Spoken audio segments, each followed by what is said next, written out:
tá aí dando as informações. Os bastidores estão pegando fogo aí, Tico. Você que é ligado, cada um tudo bem. Vamos falar da parte de campo, vamos falar da parte tática, do treinador, mas não vamos esquecer que é o presidente da CBF, irmão. O que pipocou aqui no Brasil ontem foi a notícia aí, ó. E esses negócios têm que ser dito. Como é que vaza essas paradas? Como é que vaza? E depois do jogo do Marrocos, por que não antes?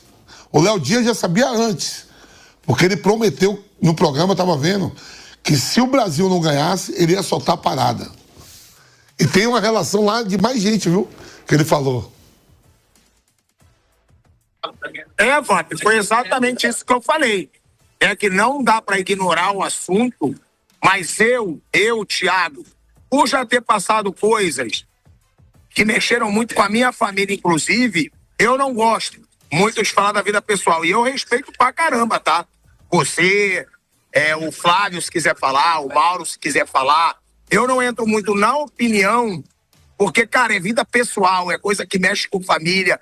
Mas de apuração, porque aí eu faço jornalismo e é óbvio, eu tentei apurar, depois de tudo que aconteceu, o que eu recebi como informação, né? Você levantando o tema aqui agora, e você é um cara que eu sempre falo, você pode fazer o que você quiser nesse programa. Primeiro que a antiguidade é posto. Eu cheguei aqui, você já estava lá deitadinho no ônibus. E segundo que você é incaível. Então, você pode levantar o tema que você quiser, como todos os nossos companheiros. Como eu falei na abertura do programa. Agora, o que eu recebi é que não há guerra política, pelo contrário, que a entidade hoje, ela faz uma retaguarda, que o Samir Chaud, ele tem sim uma retaguarda da CBF, tá? Porque é visto como um problema pessoal, foi o que foi passado para mim, que não existe essa situação de guerra política. E aí, outra coisa que eu fiz questão de deixar clara, tá bom, mas e as federações? Como é que isso caiu nas federações? E aí o que foi falado? CBF e federações hoje encaram como um problema pessoal. Ele tem a retaguarda, por quê? Porque tem uma boa gestão. Ele faz uma boa gestão e hoje, por enquanto, é visto como um problema pessoal. É isso foi o que eu recebi. Agora, que eu também abro para você, para o Mauro, para o Flávio, porque a minha apuração é uma. Agora, outras pessoas podem ter outras. Claro, como a gente já viu aí na imprensa. Né? E foi até minha pergunta. Falei, tá se falando de uma guerra política dentro da CBF?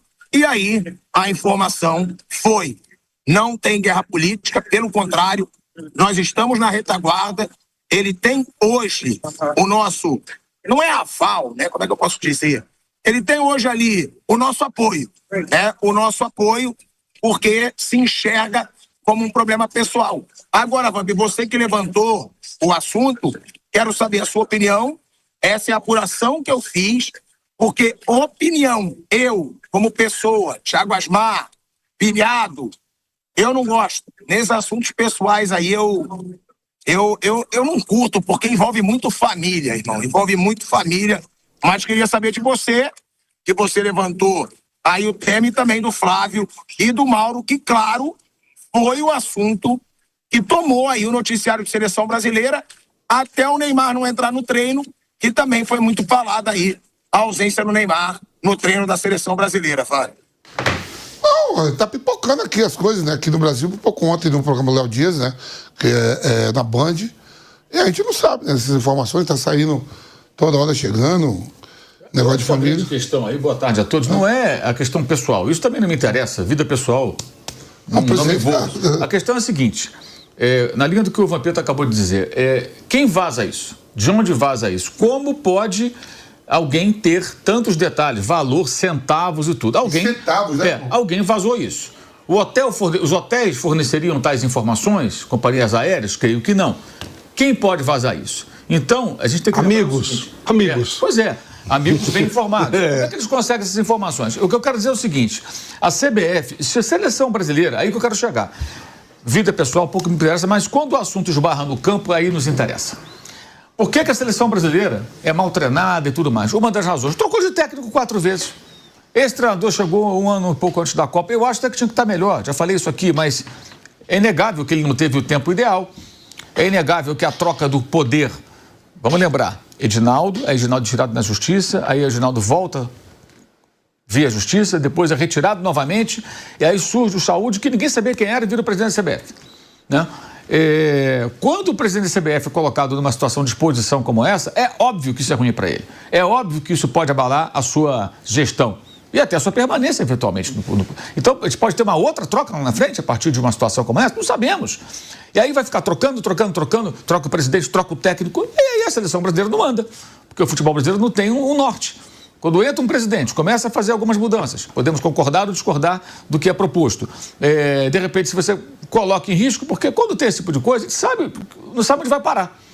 Se isso morre aí, com uma questão pessoal, ou se isso vira uma situação de maiores proporções. Né? Porque de onde vem? A partir do momento que isso é vazado por alguém, cara, você tem inimigo na trincheira, não é isso? Você tem inimigo na trincheira, né? O cara que está do teu lado não está do teu lado, porque alguém está vazando. Como é que pode isso, né? Então, por mais que alguém diga, não, está tudo bem. Desculpa, eu não acredito que seja tudo bem, não. Acho que está tudo mal. Tem alguma coisa esquisita acontecendo. E isso desemboca no campo. Porque tudo que acontece no time do futebol é reflexo da confusão que é o futebol brasileiro. A coisa só funciona. É que nem na Argentina. Também é uma zona, lá pior ainda em alguns aspectos. Mas ali, por que eles ganharam a Copa do Mundo?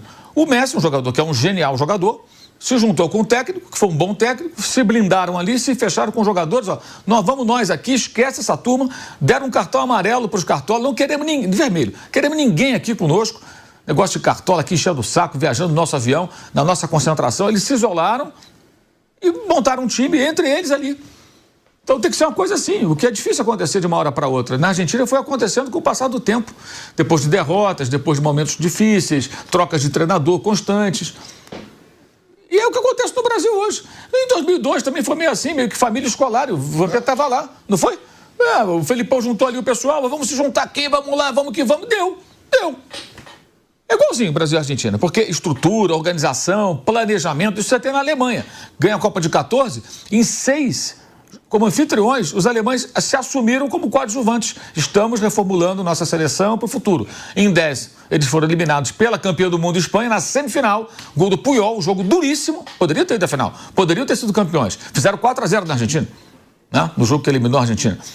Em 14, eles fazem 7-1 no Brasil e são campeões do mundo depois. Aí é planejamento. Aí tem...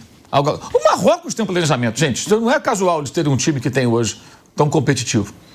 O Brasil não tem, o Brasil é tudo vamos que vamos. E de repente se dá certo, se dá liga, como se diz, né? O técnico, os jogadores. Você tem ali alguns jogadores importantes no caso. Em 2002, o Brasil tinha Rivaldo, tinha Ronaldo, né? A Argentina tinha o Messi. E outros ótimos jogadores ao redor. Você forma um time que de repente dá certo.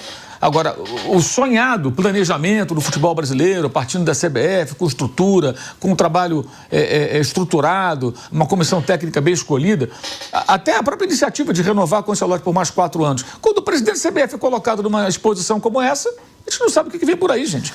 Acho que esse é o ponto. Eu também não tenho nenhum interesse em falar de vida pessoal, não estou falando de vida pessoal. Estou falando da questão política da CBF, do que pode estar por trás de um vazamento como esse. Então, se alguém disser para mim, tá tudo bem, a minha pulga continua aqui atrás da orelha. Cara, ela não quer sair, não. Tá difícil de tirar. Eu vou continuar com ela aqui atrás da orelha. Porque não dá para ser ingênuo. Alguma coisa está acontecendo.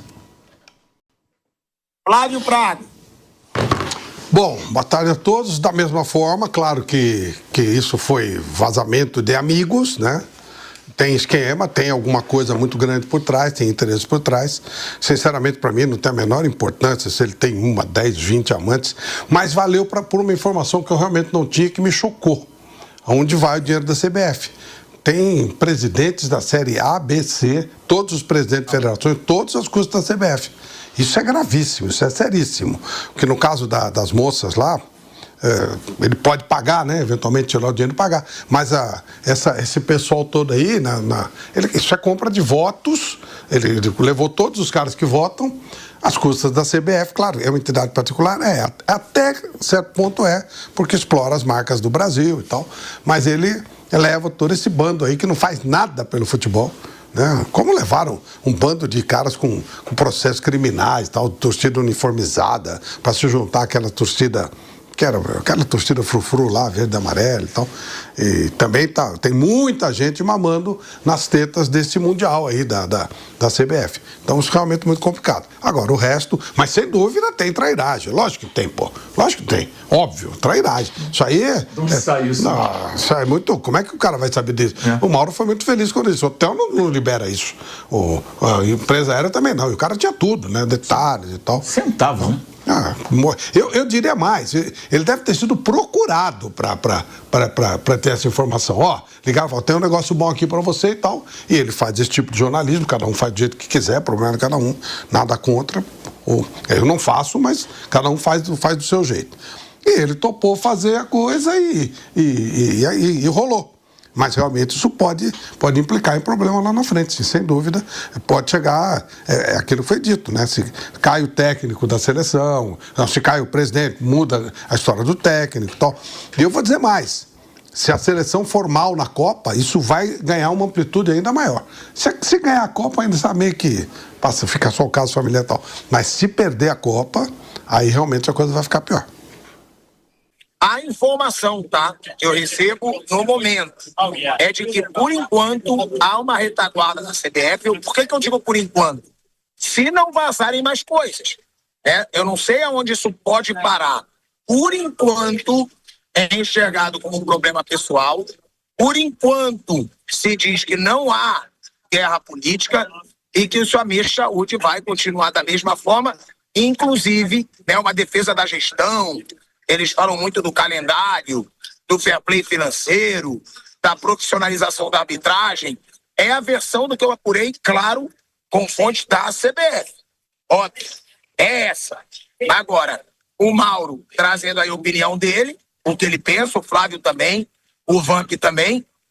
E entendo o que disse o Mauro, o problema pessoal vai até um certo ponto, até o ponto em que a entidade pode refletir dentro do campo. Então, vamos acompanhar, né, para ver se mais coisas aí irão acontecer.